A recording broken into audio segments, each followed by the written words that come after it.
मैं सबसे पहले बंबई में शूटिंग करने के लिए गया। आपने सब टीवी चैनल देखा होगा।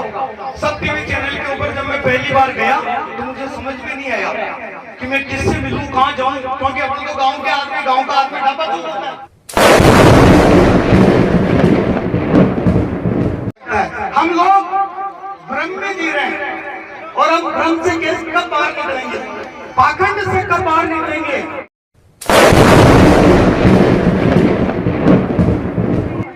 मैंने कहा अब समझ में नहीं आया।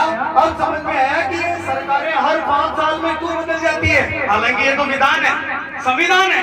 हर सरकारें हर 5 साल में क्यों बदल जाती है, क्योंकि पैसे ही गलत जगह लगाते हैं।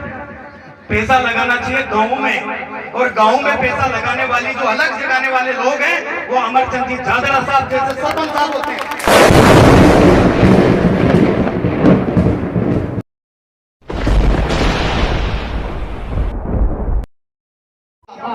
मैं केकड़ी का रहने वाला कवि देवकरण मेघवंशी, आप सबके सानिध्य के अंदर मैं आपका और मेरा मिलना बड़ा मुश्किल होता है साहब। कौन किससे मिलता है, एक कुएं से नहीं मिलता, लेकिन एक आदमी जब आदमी के साथ मिलता है तो वो कैसा अच्छा लगता है।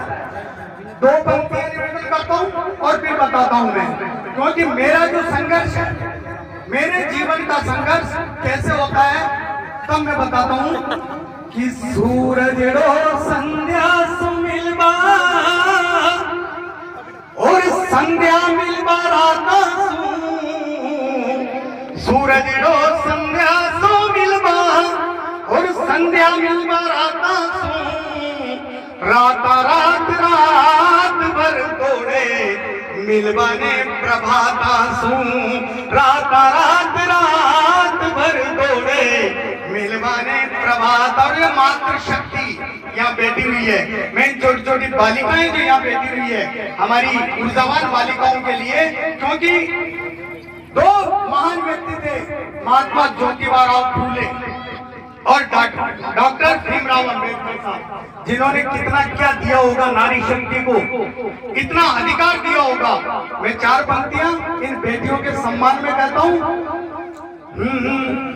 कि हमारी बेटियां, मैंने एक राष्ट्रगीत बनाया हुआ है बेटियों की। मेरे विद्यालय की सारी लड़कियां, मेरे विद्यालय के अंदर 90% लड़कियां हैं और वो इन 4 पंक्तियों को रोज गाती है। हमारी बेटियां बलवान दुनिया नाज करती है, हमारी बेटियां बलवान दुनिया नाज करती है, हमारी बेटियां विद्वान सिर पे ताज करती है, हमारी बेटियां बलवान दुनिया नाज करती है, हमारी बेटियां विद्वान सिर पे ताज धरती है। कभी मीरा कभी इंदिरा कभी झांसी की रानी है, कभी मीरा कभी इंदिरा कभी झांसी की रानी है, कभी बन चावला आकाश में परवाज भरती है, कभी बन चावला आकाश में परवाज भरती है। हमारी बेटियों के देख लो सपने सुहाने हैं, हमारी बेटियों के देख लो सपने सुहाने हैं, कभी संघर्ष की धारा कहीं मीठे तराने हैं। और इनका संघर्ष देखना साहब, कभी संघर्ष की धारा कहीं मीठे तराने हैं, कभी तपती है सूरज सी कभी लगती है चंदा सी, कभी तपती है सूरज सी कभी लगती है चंदा सी। धरा की है धरोहर ये धरा के ही खजाने हैं, धरा की है धरोहर ये धरा के ही खजाने हैं, हमारी बेटियों के देख लो सपने सुहाने। हमारे आदरणीय राम निवासी गांधी साहब मुझे बहुत अच्छा लगता है, ये मेरे बहुत परम मित्र है। कई बार मेरे को हर्षवर्धन बुलाया, केवल मैं इसीलिए कि मुझे बाबा साहब को नमन करने का, कहीं ना कहीं प्रणम्य करने का जो अवसर मिलता है वो आप तक मिलता है, मुझे बहुत अच्छा लगता है। हम लोग भ्रम में जी रहे हैं और हम भ्रम से कब बाहर निकलेंगे, पाखंड से कब बाहर निकलेंगे। ये एक बड़ी चीज होती है साहब। भ्रम कैसे होता है, मैं आपको एक भ्रम बताता हूँ, आपको बड़ा मजा आएगा, उसमें आप हंसोगे। ऐसा भ्रम कि पहली बार जब मैं एक बड़े मेट्रो सिटी में चला गया, मेरा दिमाग खराब हो गया था। मेट्रो सिटी के अंदर मैंने बहुत बड़े बड़े पुल देखे, फ्लाईओवर बनाते हैं इंजीनियर साहब, हमारे सुरेश जी मेघन जी साहब, एक्शन साहब 4 जिलों के मालिक हैं, ऐसे पुल बनाते हैं साहब। अब मेरे को समझ में नहीं आया, क्योंकि मैं तो छोटे से गांव का रहने वाला यार, मुझे समझ में नहीं आया कि ये है क्या।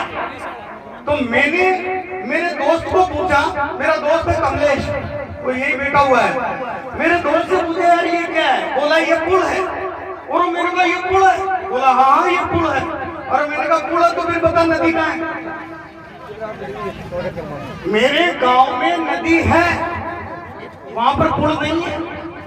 और यही शहर में जयपुर में पुल है, नीचे नदी नहीं है।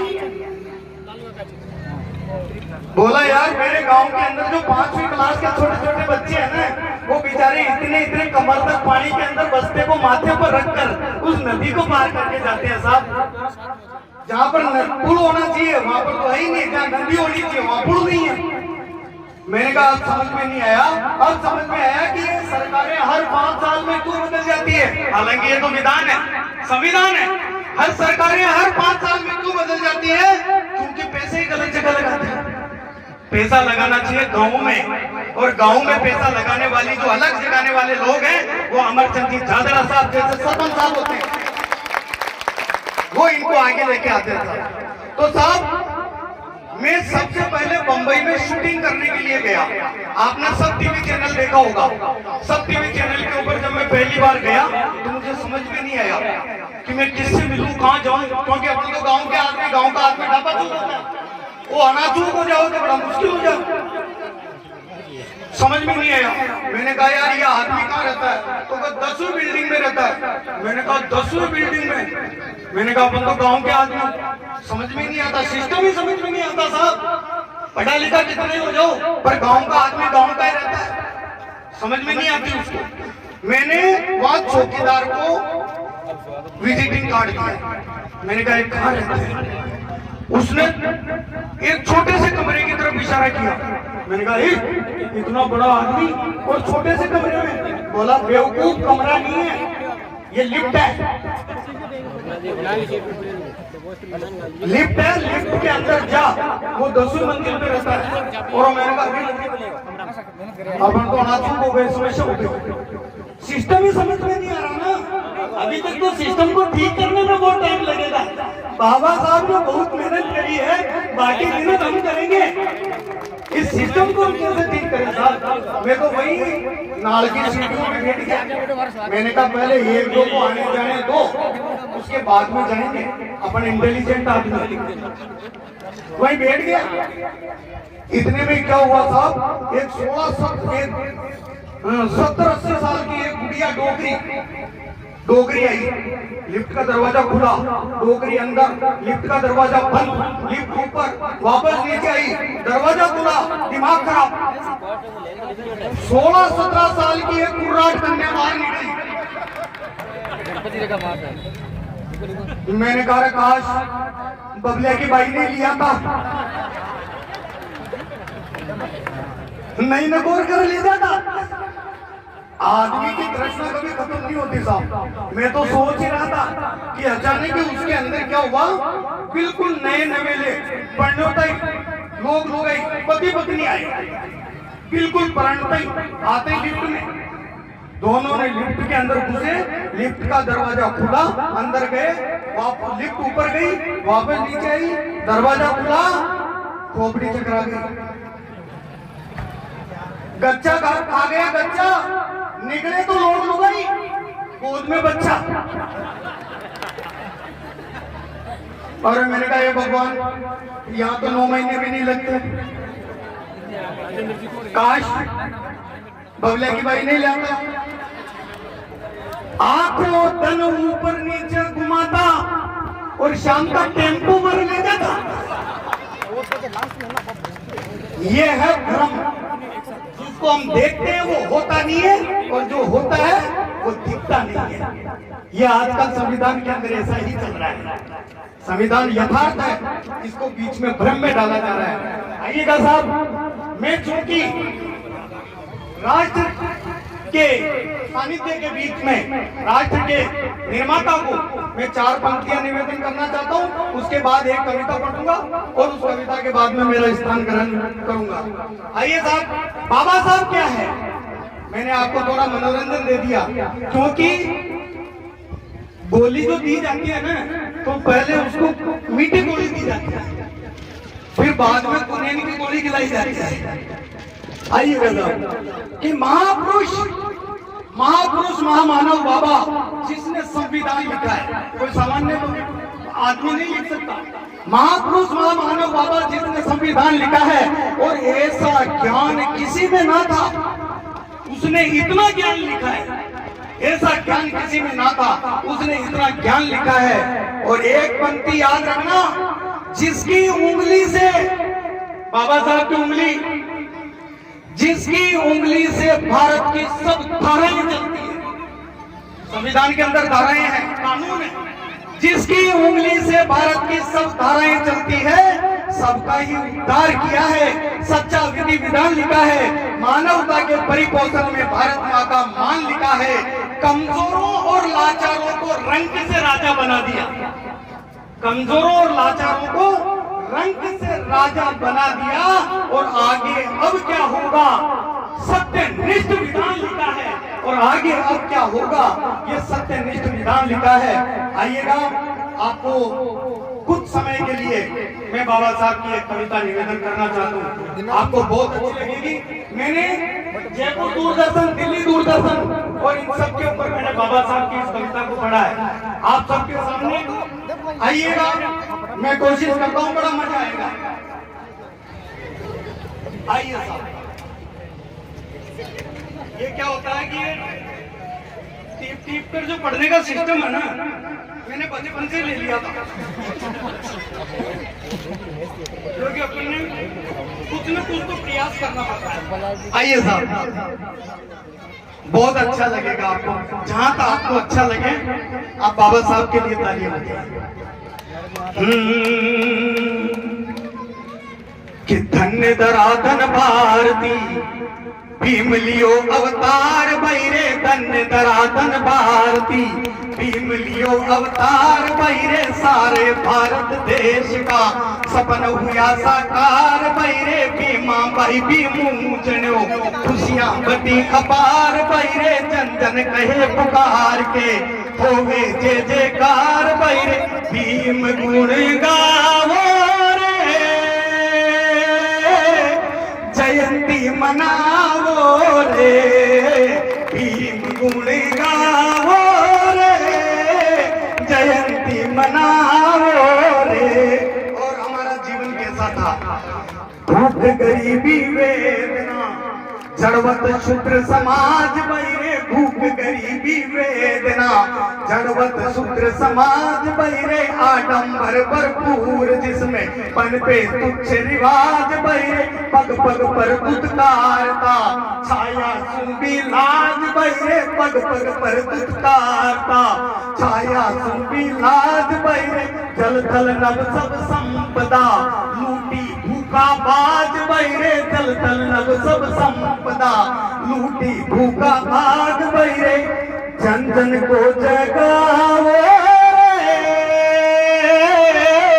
जयंती मनावो रे, भीम गुण गावो रे, जयंती मनावो रे। और आइए साहब, हमारा जीवन ऐसा नहीं था, आज हमारा जीवन अच्छा है, ये संविधान की वजह से। तब कहता हूं कि बाबा तेरे देश की, बाबा का जीवन नहीं समतल सरल सपाट बैरे। बाबा साहब का जिंदगी, बाबा साहब की जिंदगी को देखना, कितने अपमान झेले होंगे, कितनी कठिनताएं झेली होगी बाबा साहब ने, कितना बड़ा मुश्किल काम होता साहब। ये बाबा का जीवन सरल सपाट नहीं होता है, बाबा का जीवन है उतार चढ़ाव वाला। आपने देखा होगा, एक मैं छोटी सी बात बताता हूँ, आईसीयू में कोई गया क्या, जैसे भगवान ना करे कि कोई आईसीयू में जाए, आईसीयू में अगर किसी ने देखा हो तो वहां पर एक प्लेट लगी रहती है और उस प्लेट के अंदर इस तरह से लकीरें चलती रहती है और हमारी आंखें उन लकीरों पे लगी रहती है। भगवान करे ऐसी चलती रहे, क्योंकि अगर सपाट हो गई ना समझ लो फाइल में बच गई, बड़ा मुश्किल हो जाता है। इसीलिए कहता हूँ बाबा का जीवन सपाट नहीं है, उतार चढ़ाव से भरा हुआ है। तब कहते हैं कि बाबा का जीवन नहीं समतल सरल सपाट, बैरे बार बार अपमान फिर भी ऊंचा रहा ललाट, बैरे बार बार अपमान फिर भी ऊंचा रहा ललाट, बैरे ऊपर शीतलता भरी अंदर आग विराट, बैरे भी ऊपर शीतलता भरी अंदर आग विराट, बैरे दलित पड़े दहलीज पर खोले कौन कपाट, बैरे सबको गले लगाओ रे जयंती मनाओ रे, भीम गुण गाओ रे जयंती मनाओ रे। आपको अच्छा लग रहा है?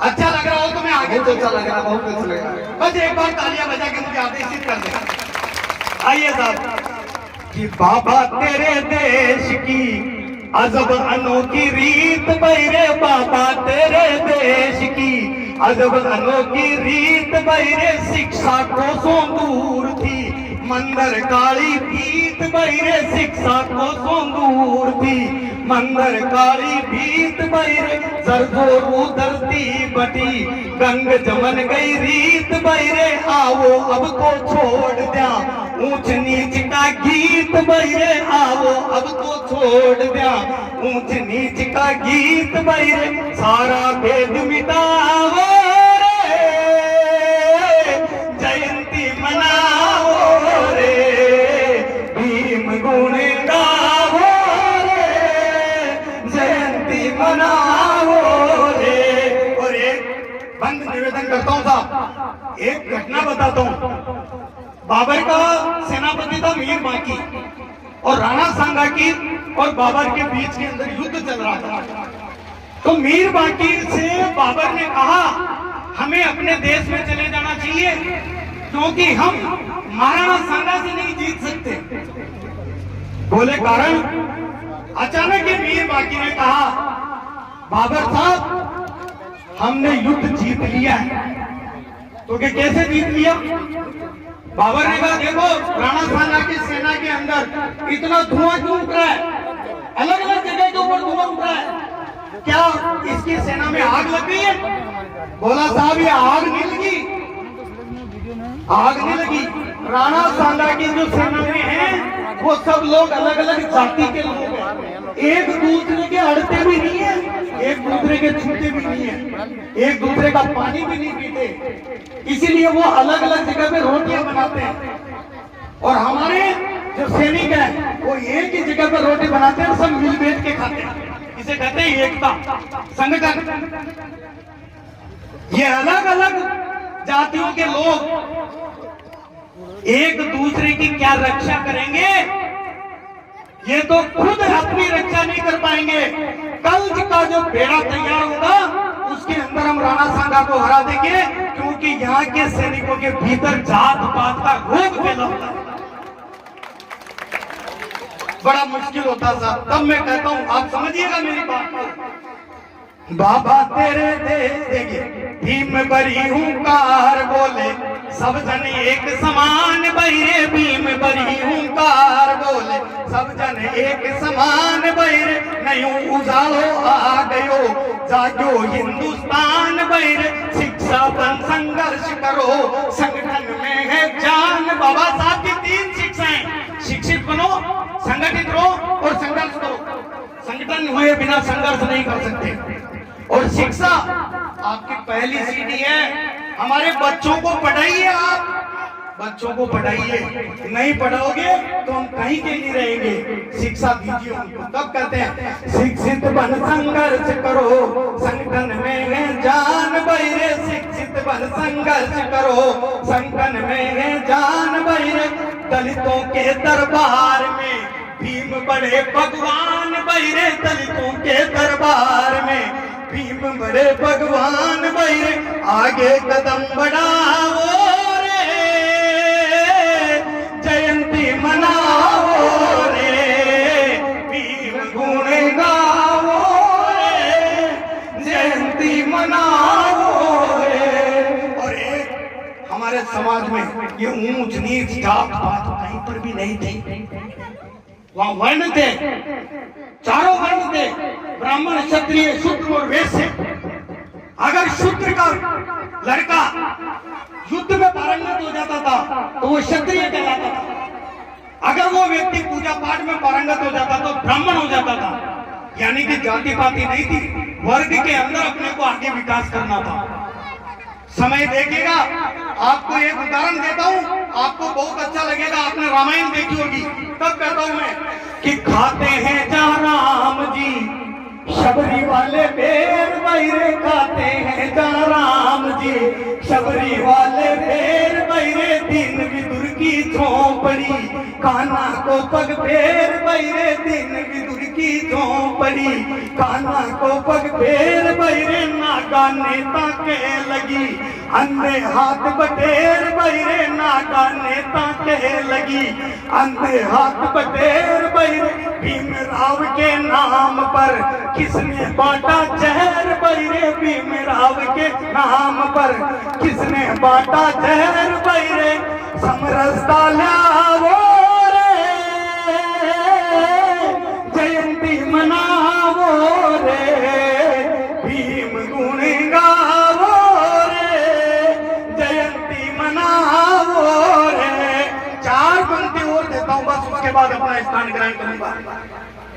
कि मीरा ने रेदास से खूब किया सत्संग बहिरे, मीरा ने रेदास से खूब किया सत्संग बहिरे, सजन कसाई चढ़ा गयो धर्मराज पर रंग बहिरे, ऐसी पावन प्रीत में बाजे मन मरदंग बहिरे, समरसता का भाव ले चलो भीम के संग बहिरे, समरसता का भाव ले चलो भीम के संग बहिरे। गायकवाड़ नरेश ने, गायकवाड़ नरेश को आप नहीं जानते हो, बताता हूं। भीमराव जी की शिक्षा और उसको विदेश भेजने का सारा खर्चा गायकवाड़ नरेश ने उठाया था। वो भी तो क्षत्रिय वंश के होंगे। यानी कि अगर आपके भीतर और हमारे भीतर अगर प्रतिभा होगी तो हमें स्वीकार किया जाएगा, प्रतिभा नहीं होगी तो बड़ा मुश्किल हो जाएगा। इसलिए कहता हूं प्रतिभावान। गायकवाड़ नरेश ने गजब करी पहचान बहिरे, बोले भारत देश में भीम बड़ा विद्वान बहिरे, सकल विश्व सिर मोर है, सकल विश्व सिर मोर है, मेरा हिंदुस्तान बहिरे, सकल विश्व सिर मोर है, मेरा हिंदुस्तान बहिरे। भीमराव जी ने लिखा मोटा संविधान बहिरे, भीमराव जी ने लिखा मोटा संविधान बहिरे, मीठा गीत गाओ रे, जयंती मनाओ रे, भीम गुण गाओ रे, और जयंती मनाओ रे।